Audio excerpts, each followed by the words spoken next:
आसमान में काले बादलों का डेरा था। जंगल के सभी पक्षी डरे हुए थे क्योंकि इस बार की बारिश सामान्य नहीं लग रही थी। तभी रानो चिड़िया को घने जंगल के बीच एक चमकता हुआ नीलम जैसा बीज मिला। अरे, ये कैसा बीज है? ये तो अंधेरे में भी जुगनू की तरह चमक रहा है। तभी उस बीज से एक गूंजती हुई जादुई आवाज आई। रानो, डरो मत, मैं साधारण जामुन नहीं, अक्षय जामुन का बीज हूँ। मुझे मिट्टी में जगह दो, मैं तुम्हें वो छत दूंगा जिसे कोई तूफान नहीं गिरा पाएगा। तुम बोल सकते हो, लेकिन बारिश तो सिर पर है। तुम इतनी जल्दी बड़े कैसे होगे? विश्वास की खाद डालो रानो और देखो मेरा चमत्कार। जंगल के कोने में बैठा बिल्लू बिल्ला अपनी मूंछों पर ताव दे रहा था। वो चाहता था कि बारिश में सबके घर टूट जाए ताकि वो असहाय पक्षियों का शिकार कर सके। सुना है वो फुदकने वाली रानो को कोई जादुई बीज मिला है। अगर उसने पेड़ उगा लिए तो मेरा दावत का प्लान चौपट हो जाएगा। कालू, ओ कालू कौवे, इधर आ। जी सरकार, क्या हुक्म है? उस बीज को चुरा ला, वरना कल सुबह के नाश्ते में तेरी पूंछ की चटनी बनाऊंगा। रानो ने अपने दोस्तों को इकट्ठा किया। मिट्ठू तोता और टुनटुनी चिड़िया फौरन मदद के लिए आ गए। रानो बहन, क्या सच में ये बीज हमें बाढ़ से बचाएगा? मेरा घोंसला तो पिछले साल भी बह गया था। फिक्र मत कर टुनटुनी, रानो की आंखों में मुझे भरोसा दिख रहा है। चलो गड्ढा खोदते हैं। तभी कालू कौवा वहां आ धमका। अरे ओ रानो, क्यों बेकार की मेहनत कर रही है? चल ये पत्थर जैसा बीज मुझे दे दे, मैं इसे ऊंचे पहाड़ पर फेंक आता हूँ। कालू भाई, ये पत्थर नहीं, हमारी उम्मीद है।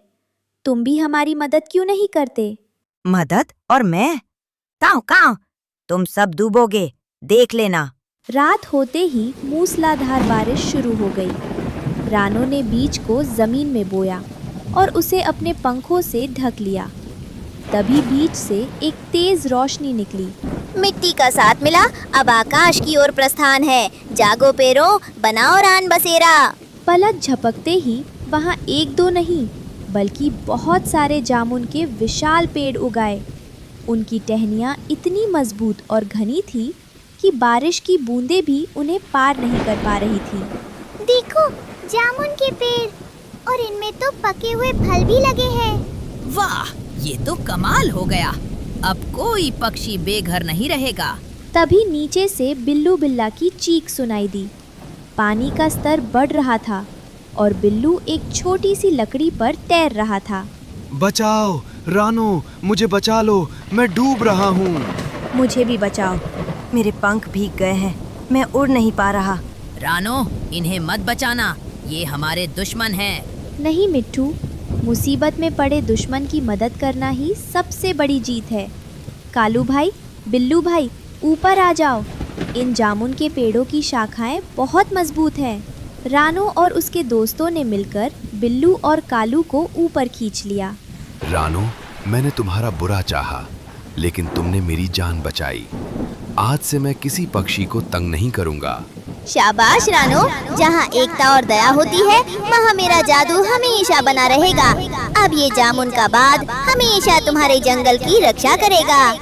बाढ़ का पानी उतर चुका था, लेकिन जंगल के कई पक्षियों के घर पूरी तरह टूट चुके थे। जामुन के जादुई पेड़ों की छांव में अब पूरा जंगल एक परिवार की तरह रह रहा था। भाइयों और बहनों, संकट टल गया है, लेकिन हमें भविष्य के लिए तैयार रहना होगा। क्यों ना हम इन जादुई पेड़ों के नीचे अपने नन्हे बच्चों के लिए एक पाठशाला शुरू करें। अरे वाह रानो बहन, ये तो बहुत बढ़िया विचार है। हाँ, और मैं उन्हें फल पहचानने और गणित का ज्ञान दूंगा। आखिर मेरा पूरा बचपन बागों के चक्कर लगाने में ही बीता है। तभी पेड़ों के पीछे से बिल्लू बिल्ला और कालू कौवा बाहर निकले। डरो मत नन्हे पंछियों। रानो, क्या मैं और कालू भी इस पाठशाला का हिस्सा बन सकते हैं? मैं बूढ़ा हो चला हूँ, अब शिकार नहीं, सेवा करना चाहता हूँ। हाँ रानो बहन, मुझे तो उड़ना आता है। मैं दूर दूर के जंगलों की खबरें और ज्ञान बच्चों को लाकर दूंगा। बिल्कुल बिल्लू भाई, कालू भाई, इस पाठशाला में सबका स्वागत है।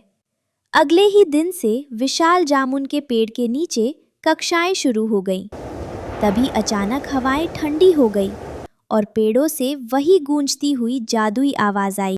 रानो, जंगल के रक्षक हो, ज्ञान बांटना सबसे बड़ा पुण्य है, लेकिन याद रखना ज्ञान के साथ अनुशासन भी जरूरी है। जंगल के उस पार से एक नया खतरा बढ़ रहा है। कैसा खतरा जादुई बीज?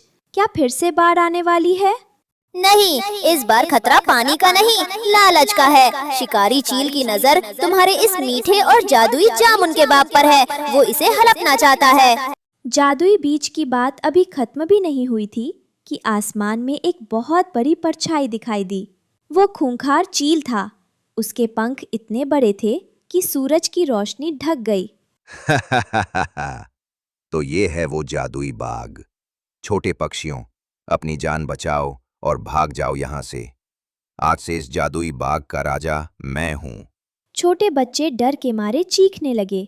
रानो बहन, अब हम क्या करेंगे? ये चील तो हम सबसे बहुत बड़ी और शक्तिशाली है। मैं उड़कर दूसरे जंगल से मदद लेकर आता हूँ।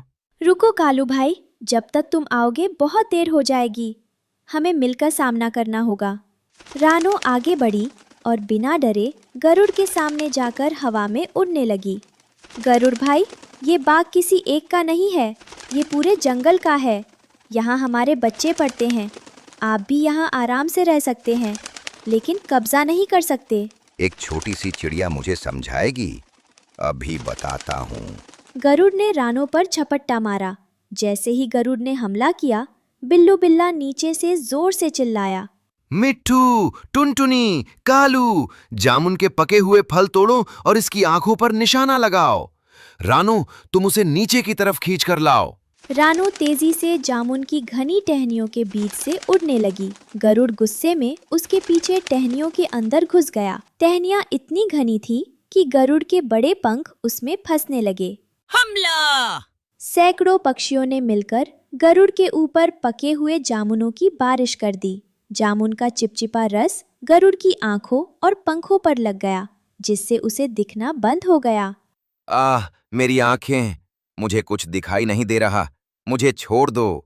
तभी बिल्लू बिल्ला ने नीचे से छलांग लगाई और गरुड़ के पंखों को अपनी मजबूत पकड़ में ले लिया। क्यों गरुड़ राजा? आ गया स्वाद जादुई जामुन का। चील गरुड़ पूरी तरह असहाय होकर जमीन पर गिर पड़ा।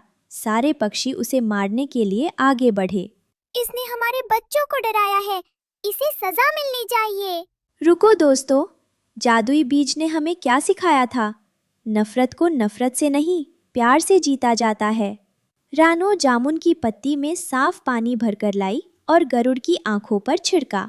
धीरे धीरे गरुड़ की आंखों से चिपचिपा रस हट गया। जब उसने अपनी आंखें खोली तो देखा कि वो नन्ही चिड़िया जिसे वो मारना चाहता था, वही उसकी तीमारदारी कर रही थी। मुझे माफ कर दो रानो, मैं अपने घमंड और लालच में अंधा हो गया था। तुम सब इतने छोटे होकर भी इतने बहादुर और दयालु हो। अति सुंदर। रानो, तुमने आज फिर साबित कर दिया कि असली जादू किसी बीज में नहीं बल्कि तुम्हारे साफ दिल में है। गरुड़, यदि तुम शांति से रहना चाहते हो तो तुम इस पाठशाला की सुरक्षा गार्ड बन सकते हो। ये तो मेरे लिए सौभाग्य की बात होगी। आज से इस पाठशाला की तरफ कोई बुरी नजर नहीं डाल पाएगा। रानो बहन, आज पाठशाला की छुट्टी के बाद क्या कार्यक्रम है? आज हम सब मिलकर गरुड़ भाई के स्वागत में जामुन का शरबत पिएंगे।